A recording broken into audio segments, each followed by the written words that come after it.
Welcome to our channel. Today we how to set up Android runtime permissions for camera and location step by step clearly.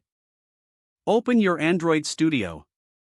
Create a new project or open an existing one.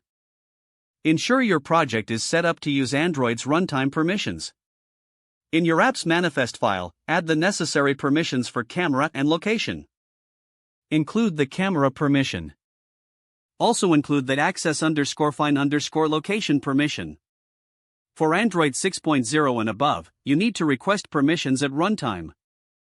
In your main activity, check if the permissions are already granted. Use the context_compat.checkSelf_permission method for this check. If the permissions are granted, proceed to access the camera or location. If not, use activity_compat.requestPermissions to request them. Override the onRequestPermissions result method in your main activity. This method will handle the user's response to your permission request. Check if the permission request was granted in this method. If granted, proceed with accessing the camera or location features. If denied, inform the user about the importance of the permissions. Optionally, provide a rationale for why the permissions are needed. Ensure you test all scenarios, granted and denied permissions. Run your app and verify that the permissions are working as intended.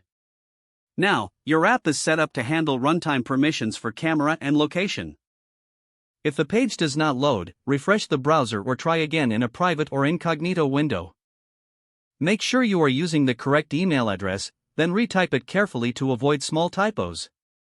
If your password is not accepted, use the reset option and create a new strong password you can remember. Check your spam folder for verification or security emails, then complete any requested confirmation steps. Enable two-factor authentication if available to improve account security and reduce unauthorized access risk.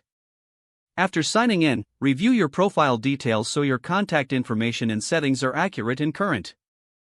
If you see an error message, note it down and try again after restarting your device and internet connection. Log out when you finish, especially on shared devices, to keep your account and payment information secure. Don't forget to like this video and subscribe to our channel for more step-by-step tech guides.